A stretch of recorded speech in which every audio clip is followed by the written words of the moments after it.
Assalamualaikum warahmatullahi wabarakatuh. Alhamdulillahilladzi anzala as-sakinata fi qulubil mu'minin liyazdadu imanan ma'a imanihim. Asyhadu an la ilaha illallah wahdahu la syarika lah wa asyhadu anna Muhammadan abduhu wa rasuluh. Allahumma sholli ala Muhammad wa ala ali Muhammad. Ibu, bapak yang saya hormati, mari majelis ini kita awali dengan bacaan basmalah. Bismillahirrahmanirrahim. Alhamdulillah, Allah masih memberikan nikmat kepada kita semuanya, dan yang paling menggembirakan adalah kita memanfaatkan nikmat Allah ini di jalan yang benar dan untuk kebaikan, kemaslahatan hidup kita, baik di dunia maupun di akhirat. Kita berada di awal tahun 2021.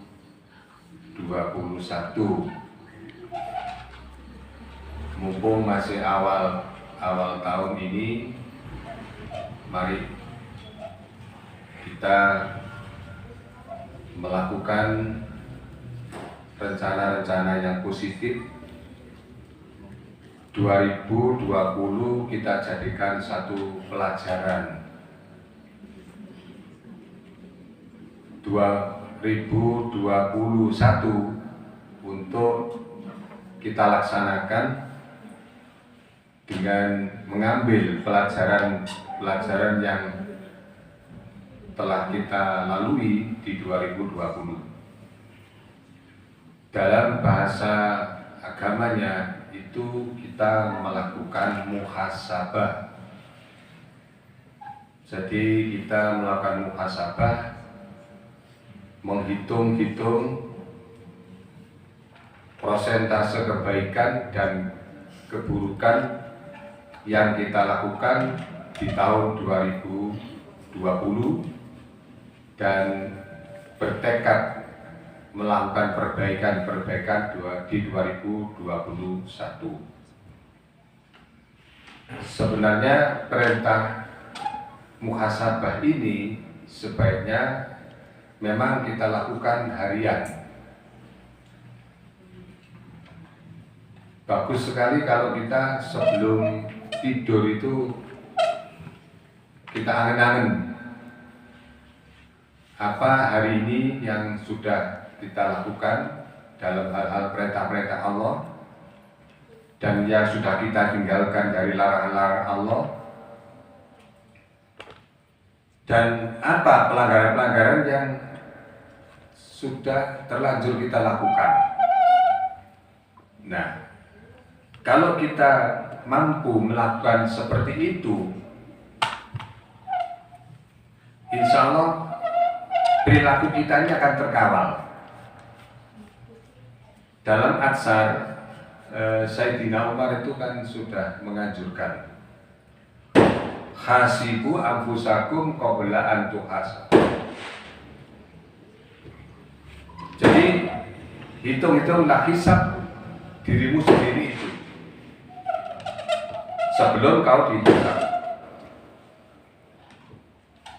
Karena kelak nanti apa yang kita lakukan di dunia ini tidak akan lepas dari hisab Allah di hari kiamat itu. Maka kita yang menghisab dulu. Orang lain yang menghisab aja belum tentu valid ya. Karena itu kadang-kadang apa yang kita lakukan keburukan itu orang lain tidak tahu, tahunya cuma baik. Mungkin teman hidup kita di rumah itu juga nggak tahu kok kita kalau hari itu melakukan dosa. Tahunya anak atau istri atau suami baik-baik saja. Nggak tahunya di luar kan mereka nggak tahu. Sehingga siapa yang paling valid untuk melakukan hisab? Ya diri kita sendiri. Nah, insya Allah kalau begitu terus kita kawal, kita kontrol terus. Nah, itu jangan sampai kita menjadi orang-orang yang dikategorikan oleh Allah orang-orang yang rugi. Ini surat yang barangkali saya gunakan rujukan ini sudah saya yakin yang hadir di sini nggak ada satupun yang nggak hafal.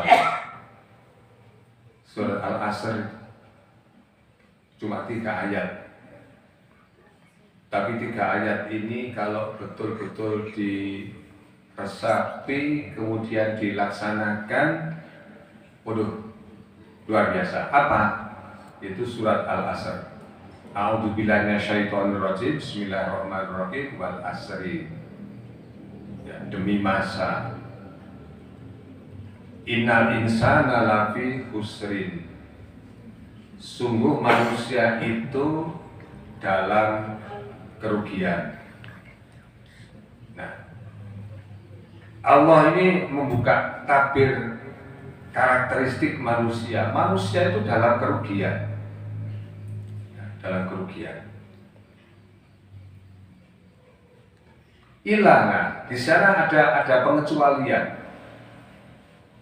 Yang pertama adalah illal ladzina amanu. Kemudian yang kedua wa amilus sholihat. Kemudian yang ketiga wa tawassaw bil haqqi. Yang keempat wa tawassaw bis sabri. Kalau kita ingin keluar dari jebakan orang yang dikatakan rugi itu, kita keluar dari zona itu. Ya. Orang-orang yang beriman itu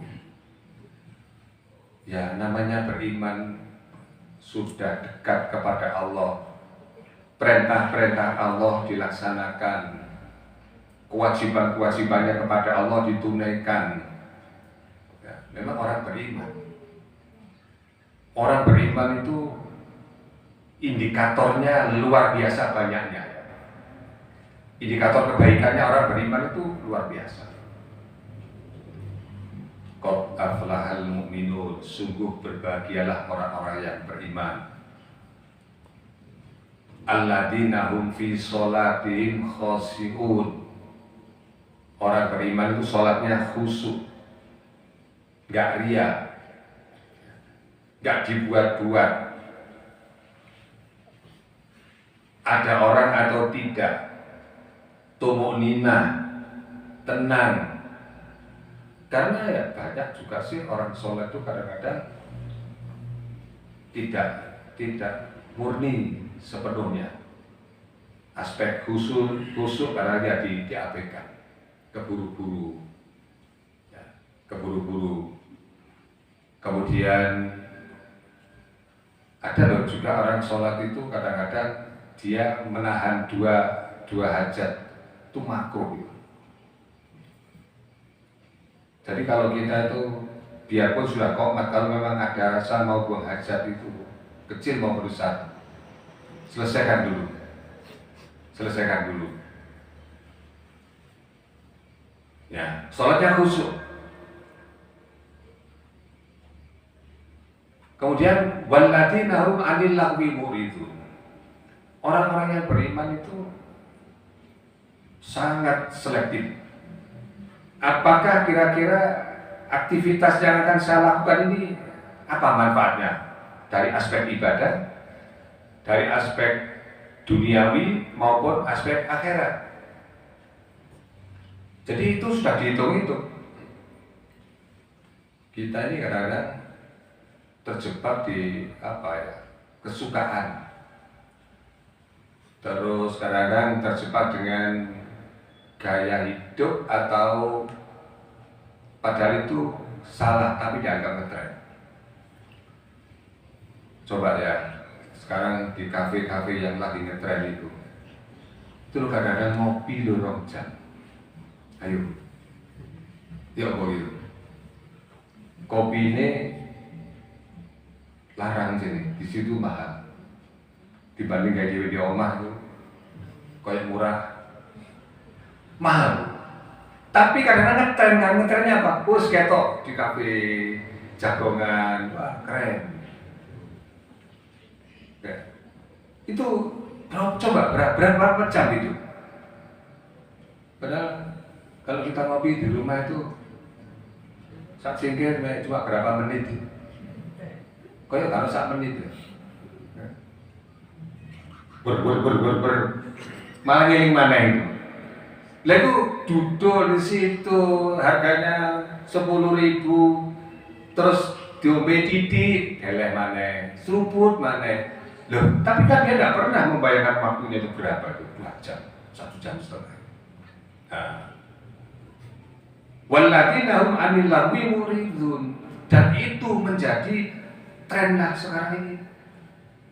Seorang itu dianggap, wah ini gaul ini, ngerintit dipikir jalan itu. Nah itu, jadi orang-orang yang beriman waktunya produktif. Ya, jadi ada waktu taruhlah kita sudah biasa ya melaksanakan, mungkin ibu-ibu yang sudah terkondisi sholat duha, sholat malam, baca Al-Quran. Ya memang itu. Kita isi waktu-waktu kita itu waktu produktif untuk itu.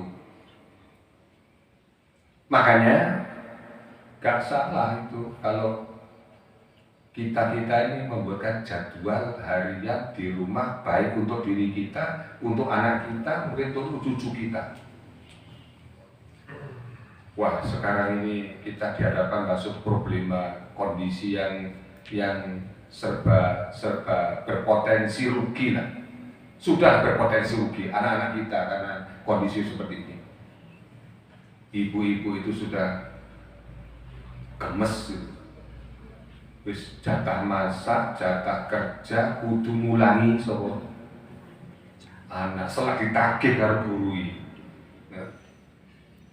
Panik kita ini semuanya. Nah, anak-anak kita kadang-kadang, ibu-ibu kadang-kadang juga keliru juga. Ditinggal dandan gawe, biar anaknya nggak ganggu, anaknya dicekeli. HP sedang wis tumuninah deh kono bisa. Si kowe ini tipu nuwandangi pekerjaannya sendiri, cucu dan anak kita juga apa? Terus tumuninah, asik.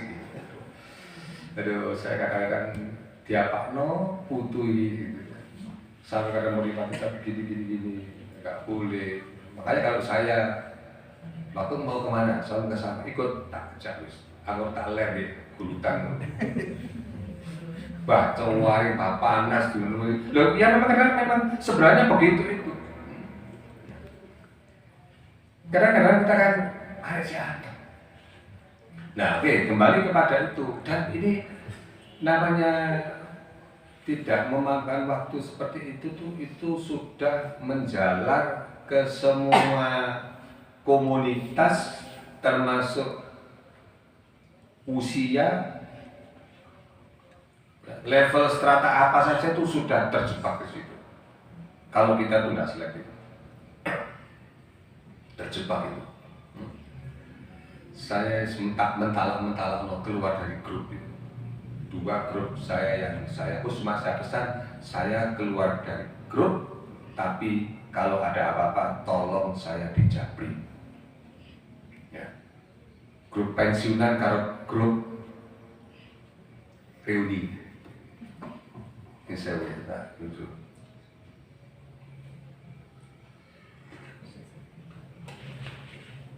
Lah teman SMA saya wis umure rata-rata wis kepala 6.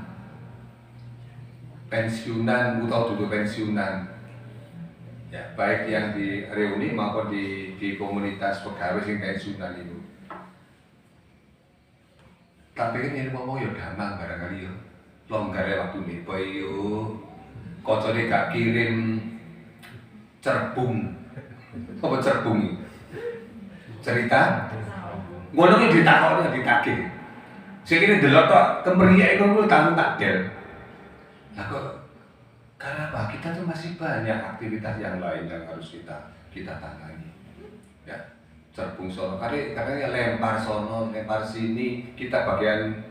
Tapi lah podo ini mau metu pati sama cerita ini, nah, gitu. Informasi ini seperti ini. Nah itulah. Jadi kita harus pandai-pandai memanage, dibuat aja jadwal. Coba kalau jadwal ini sudah kita buat biasanya dalam rangka membentuk karakter pembiasaan, sampai itu otomatis. Oh, saya bisa aja habis maghrib ambil baca Al-Qur'annya atau habis subuh, terserah mana yang longgar. Ada pagi jam 3:30, jam 4 ini kegiatannya ini, terus itu nanti sampai terkondisi jadi baik.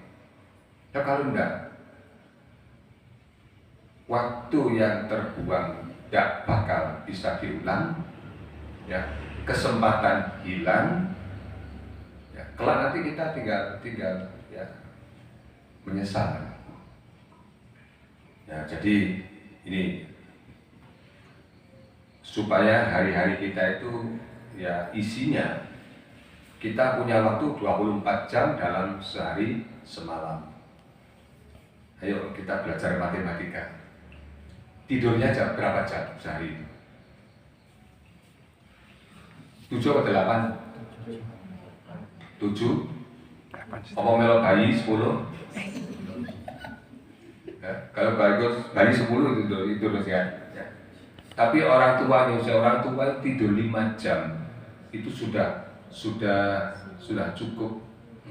Sudah cukup. Ya, taruhlah wis oke, ambil standar aja 7. Tersisa 18. Tersisa 4. Tersisa 17 ya. Kerja 8 atau 10? 8 jam? 9, bisa 9. Kenapa? Kerja 3 jam cukup. Oh, kerja 3 jam cukup. Ya, ya, Aisyah. Ya, kerja 3 jam cukup. Ya, oke, kerja taruhlah 8 jam. Kalau di luar negeri biasanya rata-rata bisa 10, bisa 12. Ya, dan lembur macam-macam. Ya. Tinggal 9. Nah ini 9 ini kita isi. Di situ ada apa aja? Ada ibadah, ada silaturahim, ada mencari ilmu, ada mencari ilmunya. Semua sehingga ada. Kadang-kadang orang tidak sempat ke rumah saudara, orang tidak sempat datang ke musola, itu alasannya sepele, nggak ada waktu, nggak ada waktu. Sehingga ketemu dengan saudara itu 1 tahun sekali, utawa ono reuni. Padahal silaturahim itu perintah. Silaturahim itu kita dianjurkan itu. Kadang-kadang masa nggak ada waktu. Nah ini ya, kita jadwal, kita buat acara sendiri, jadwal sendiri, ya kita laksanakan sendiri. Untuk apa? Untuk mengawal kita supaya tidak keliru. Padahal baik kita baca Al-Quran, baik kita menghafal, baik kita membaca buku, itu perintah Allah. Nah ini, jadi yang tidak rugi itu adalah orang-orang yang beriman. Ya, karena orang beriman bisa melakukan aktivitas dengan sebaik-baiknya. Salah satu kita datang ke sini itu kan dorongan iman. Orang kan selalu mengupdate diri, belajar, aktif ke majelis taklim, aktif sholat berjamaah. Itu bahkan perintah Allah dan itu dipenuhi. Coba orang beriman itu ya, panjenengan taruhlah 1 hari mestinya 5 kali berjamaah, cuma ketemu 1, itu malah macam mikir. Saya tadi kok waktu kurungan dan dohur iso deh, omai koncoku bahas janda bolong ya, bunga ya, kan ngetren saya gitu, wes aku pakai gono ngatur ini sehingga ada adzan lolos. Kemudian asar lolos kesempatan ini. Nah ini karena bagi orang-orang yang beriman itu dianalisa itu malam itu, ya, dianalisa. Jadi orang-orang yang beriman. Lalu siapa orang yang aman dari kategori yang disebutkan oleh Allah, orang yang rugi? Wa amilus sholihat, orang-orang yang mau beramal soleh. Khairukum atau khairun nas anfa'uhum linnas. Hidup kita itu dikatakan bisa beramal soleh, bisa melakukan kegiatan yang memberikan kebaikan untuk orang lain, memberikan manfaat untuk orang lain, memberikan manfaat untuk alam, untuk lingkungan. Jadi itu harus menjadi bagian daripada aktivitas harian kita. Setelah amanu wa amilus sholihat, menolong orang, itu bagian daripada wa amilus sholihat, beramal soleh. Tadi yang saya sebutkan silaturahim kepada keluarga kita,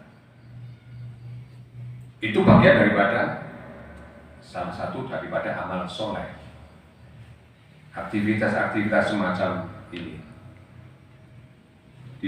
untuk keluarga kita, untuk lingkungan kita, untuk orang-orang yang butuh bantuan kita, atau untuk lingkungan kita.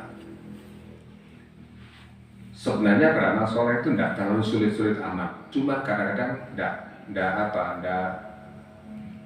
menjadi bagian keinginan kita yang terpanggil gitu ya, yang terpanggil.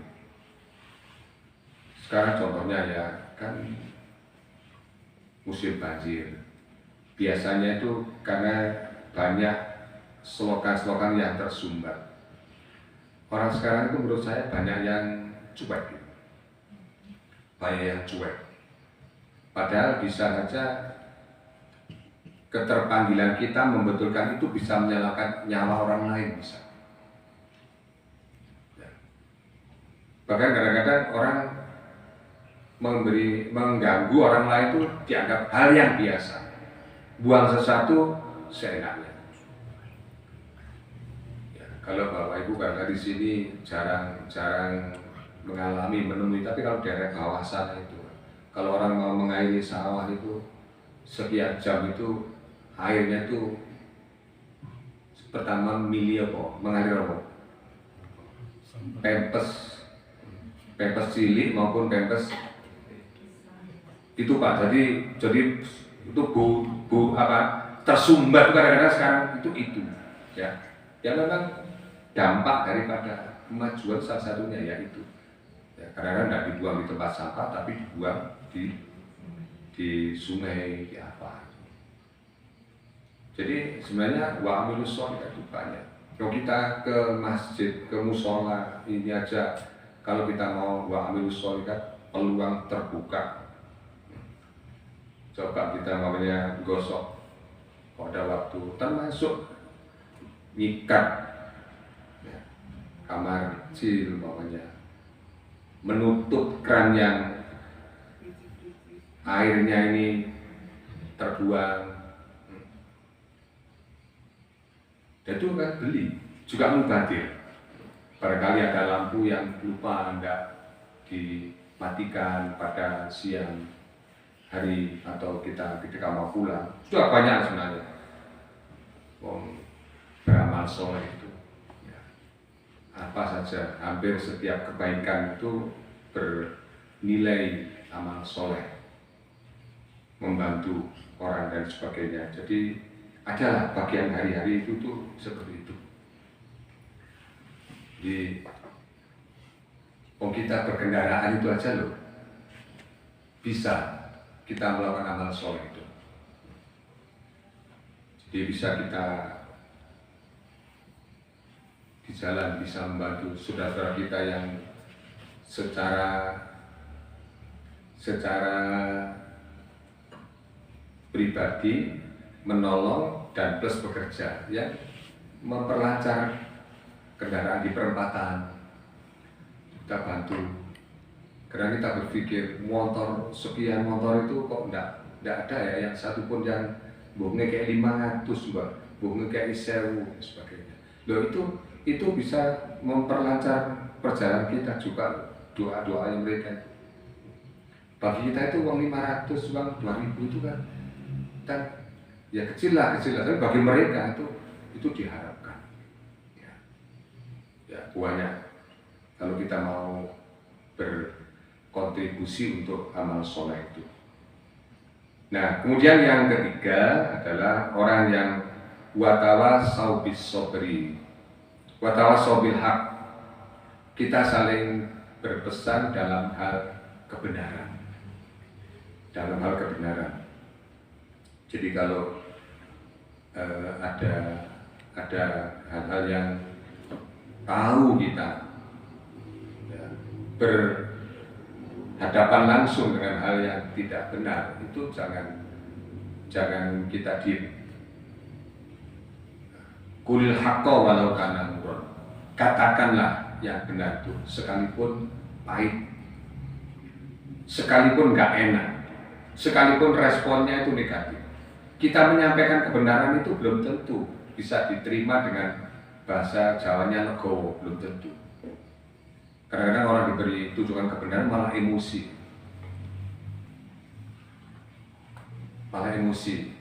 Saya sudah lama melakukan seperti ini, kok kamu ikut-ikutan? Ya. Di rumah saja kita juga saling watawasau bil haqqi, antara suami, istri, anak, pembantu, itu watawasau bil haqqi. Jadi saling mengingatkan satu dengan yang lain dalam hal kebenaran. Contoh, Bu atau Pak sudah sholat belum?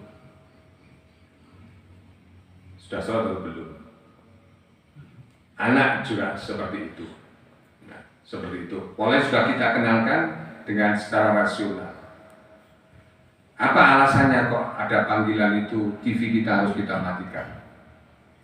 Apa alasannya radio itu kok harus kita kecilkan ketika mendengar suara adzan? Itu dibarengi dengan argumen-argumen yang rasional, yang masuk akal. Kenapa kita itu kok harus bangun subuh di pagi-pagi yang buta semacam itu? Secara pertimbangan nafsu ya, itu kan kok subuh begini lagi enak-enaknya tidur, enjoy tidur, kok kita malah disuruh melaksanakan sholat subuh. Tapi kalau kita sudah biasa sholat subuh pagi, sudah terkondisi semacam itu, ya, baru kita akan tahu nikmatnya orang bangun pagi dan sholat subuh. Itu baru kita akan merasakan untungnya kita itu Islam.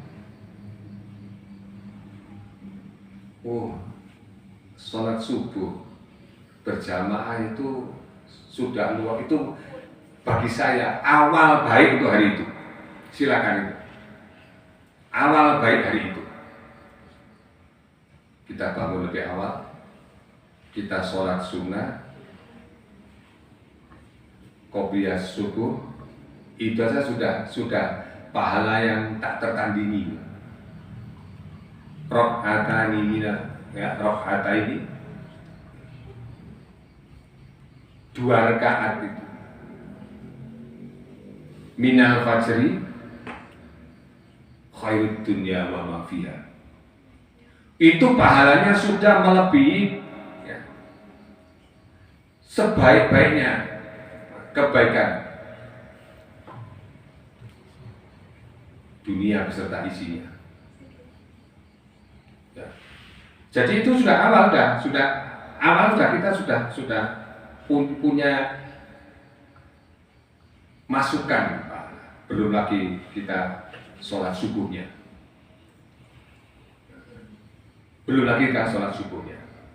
Aqimis sholat lidulukis samsi ila ghasaqil laili wa qur'an al-fajr. Laksanakan sholat itu sejak tergelincirnya matahari sampai wa qur'an al-fajr. Inna qur'an al-fajri kana masyhuda. Sesungguhnya sholat subuh itu disaksikan oleh malaikat. Belum lagi sholat subuh itu nilainya sama dengan sholat tahajud full time semalam suntuk. Padahal kita kalau betul-betul mempraktekkan sholat semalam suntuk gak bakal kuat. Tapi dibobot seperti itu kan untuk memberikan dorongan supaya kita itu ringan. Orang yang beriman barangkali kalau dalam hati kita itu ada rasa getun ya, aku mau kok gak sholat subuh sih. Itu tanda-tanda indikator kekuatan iman seseorang itu.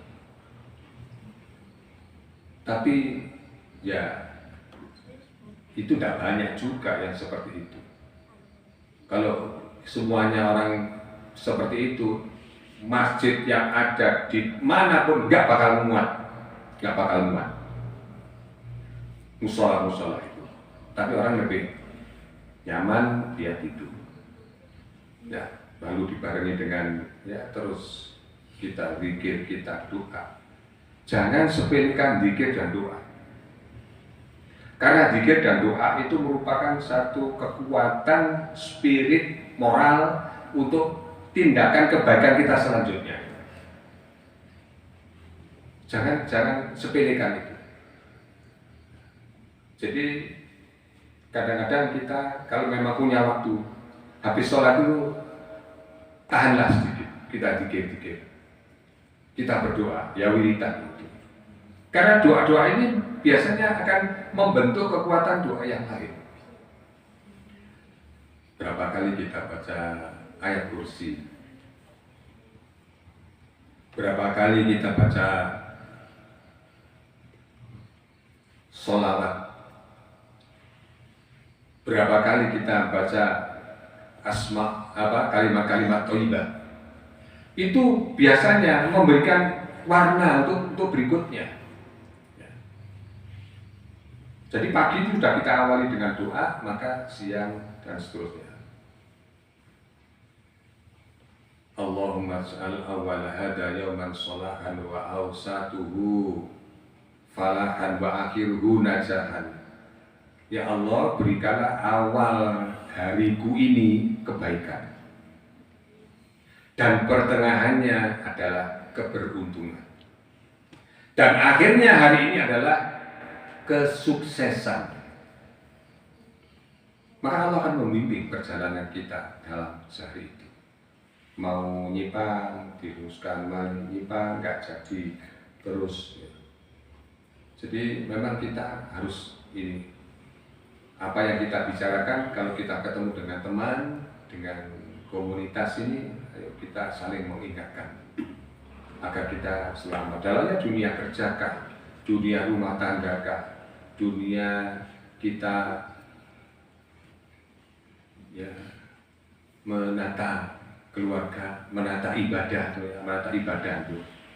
Nah ini buat tawasau bil haq, saling berpesan dalam hal kebenaran. Saya kalau pagi sering tidak melihat TV. Saya sering menyetel lewat radio, ceramah, pengajian, ya.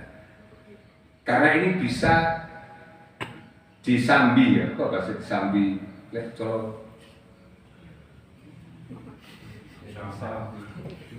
disambi tanah gaya, kok bisa disambi, ya. Ibu-ibu disambi, ya. Kalau TV kan harus duduk. Ya, saya setelkan itu kan, Pak Zainuddin MZ yang bagus-bagus itu, ya ibu-ibu ya oleh, ya masak dapat, bersih-bersih dapat, pengajiannya, kan cuma bodoh kok. Mata kita aman kan, tapi kan enak itu.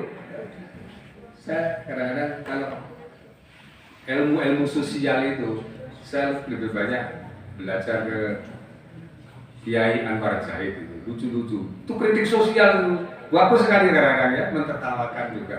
Ya, cara memperbaiki pergaulan itu banyak di situ.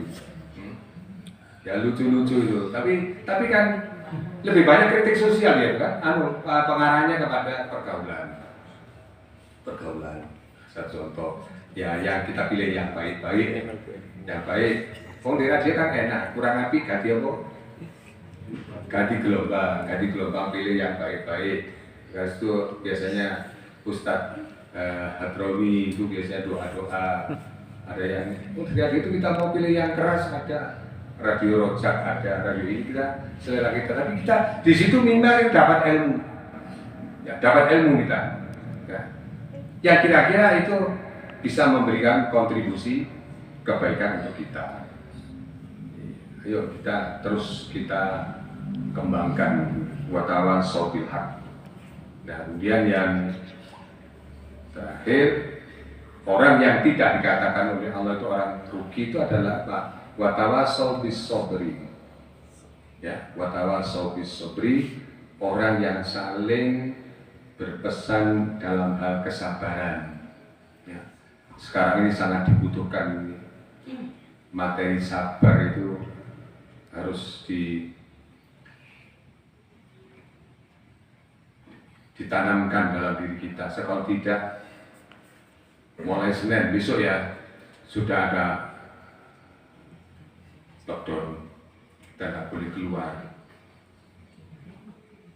Kemudian dibatasi ruang gerak kita, itu pasti berdampak ke ekonomi, ya, berdampak ke ekonomi, berdampak ke yang lainnya.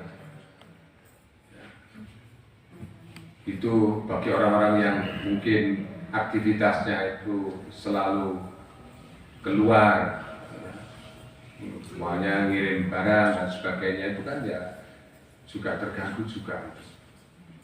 Ya.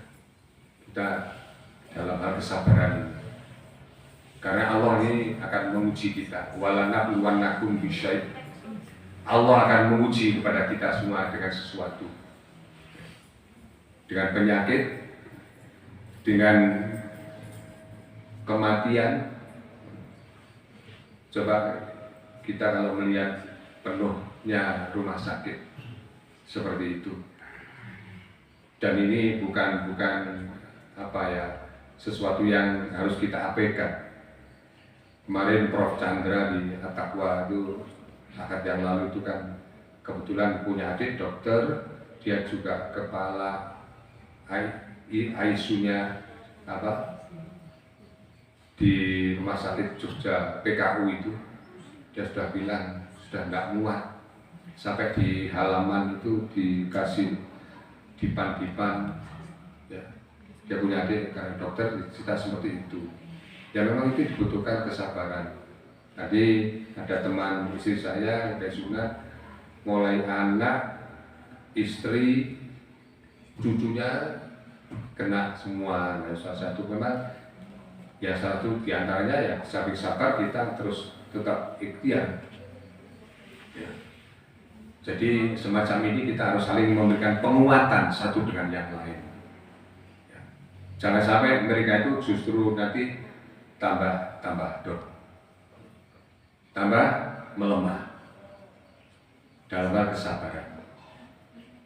Barangkali seorang ibu bisa belajar ke ibu yang lain, dan kita saling memberikan pesan kesabaran. Kan biasanya kita tuh tanpa sengaja itu kan saling curhat. Suami cerita sesama suami tentang istrinya, atau istri sama istri cerita suaminya sesama istri.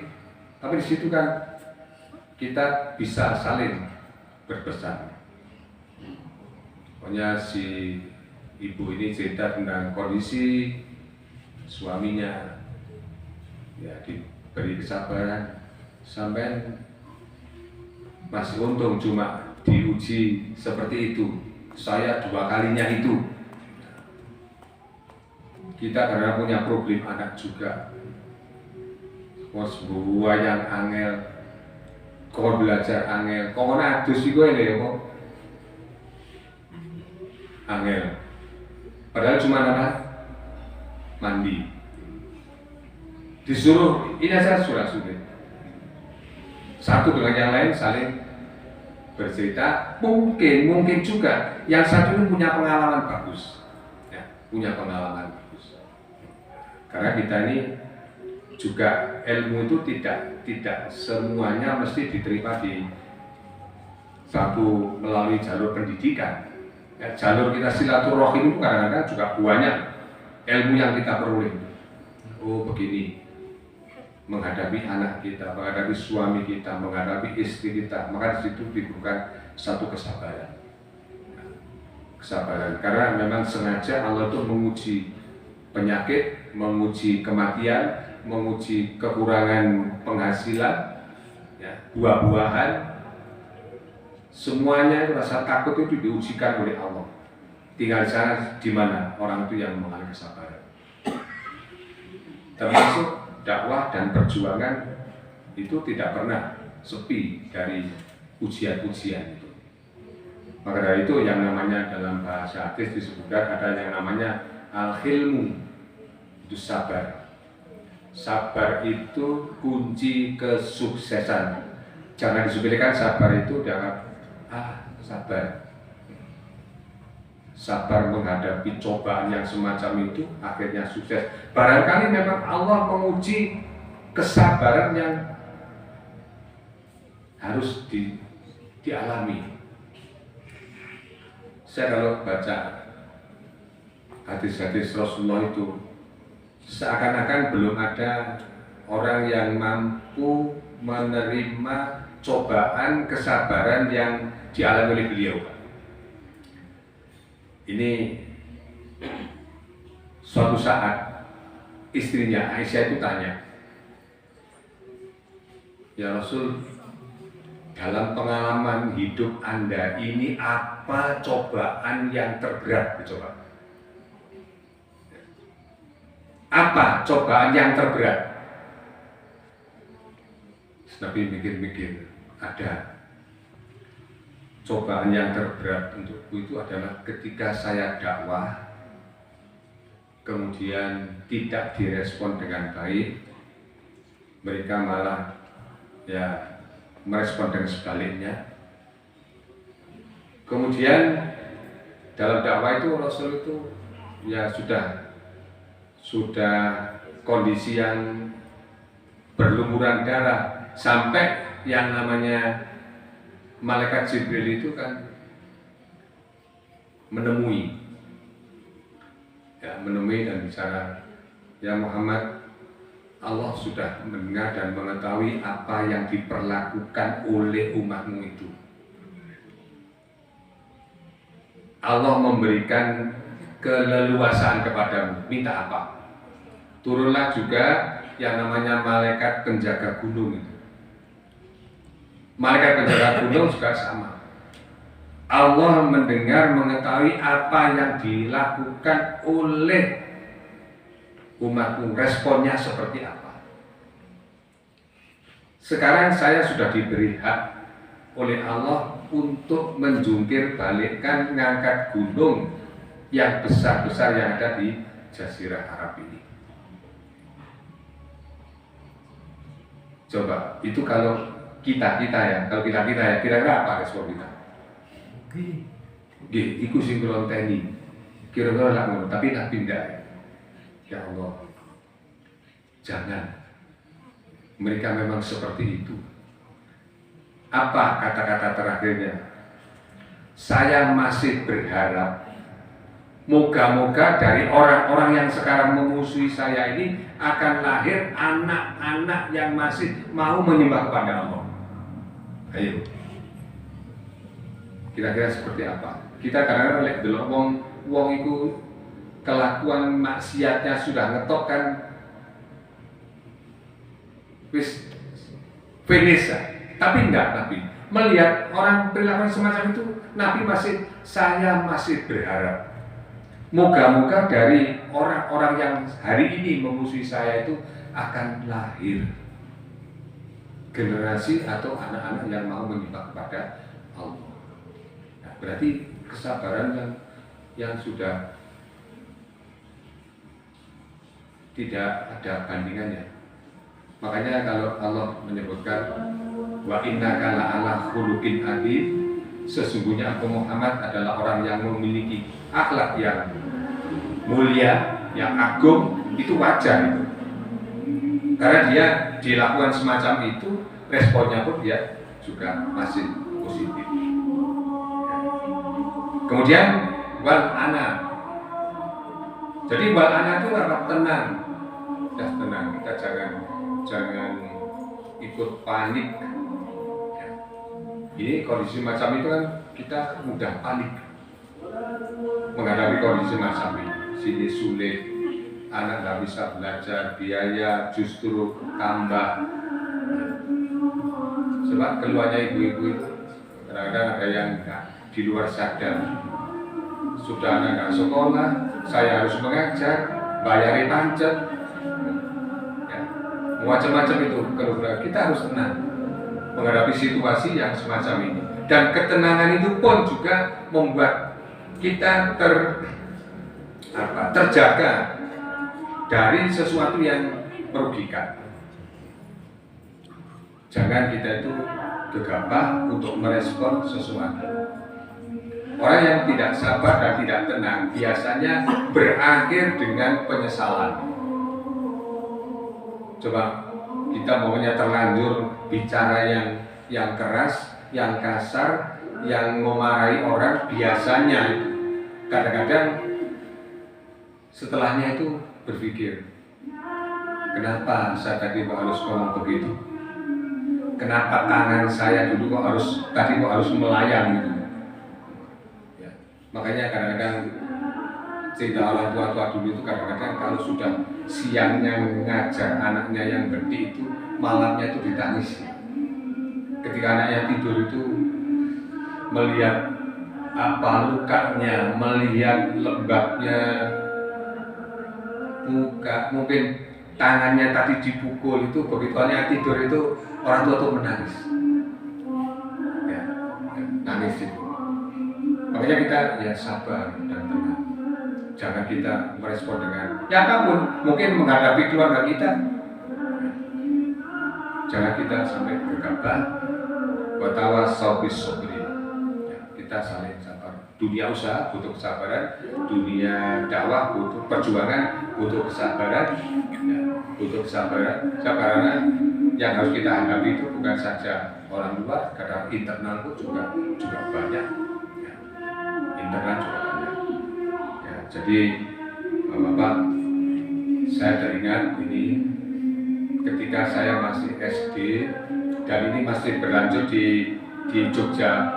Itu setiap habis mengakhiri belajar surat Al-Asr ini dibaca. Habis pengajian surat Al-Asr ini dibaca bareng-bareng. Apa? Untuk mengingatkan. Jadi majelis itu banyak kadang-kadang sebelum meninggalkan majelis itu surat ini dibaca. Wal asri innal insana lafi khusrin illa alladziina aamanu wa 'amilus sholihat wa tawassaw bil haqqi wa tawassaw bis sabri. Saya masih teringat guru-guru yang dari Jogja mengajar di SD Muhammadiyah itu doanya itu biasanya diakhiri dengan itu. Ya. Karena apa? Itu kalau selalu direnungkan isinya kan mengingatkan kita dan kita mendapat perintah apa di situ. Nah, jadi Bapak Ibu, mari kita punya keinginan dan punya niatan yang kuat di tahun 2021 ini kita harus lebih baik. Karena Rasulullah ini memberikan satu spirit hidup yang luar biasa. Orang yang tetap kondisinya saja baik keimanannya, ketakwaannya, dari waktu ke waktu, tetap itu aja termasuk orang yang rugi. Orang yang lebih buruk, celaka, bukan rugi, celaka. Sedangkan orang yang beruntung adalah kedepannya lebih baik. Itu program harian kita, program barangkali untuk komunitas kita, saling mengingatkan untuk mengarah kepada kebaikan. Mudah-mudahan Allah SWT selalu memberikan hidayah dan jalan yang lurus agar kita berada di garis Shiratal Mustaqim. Kurang lebihnya mohon maaf. Hadanallahu wa iyyakum ajmain. Assalamualaikum warahmatullahi wabarakatuh. Kita akhiri dengan doa kafaratul majlis. Subhanakallahumma wa bihamdika asyhadu an la ilaha illa anta astaghfiruka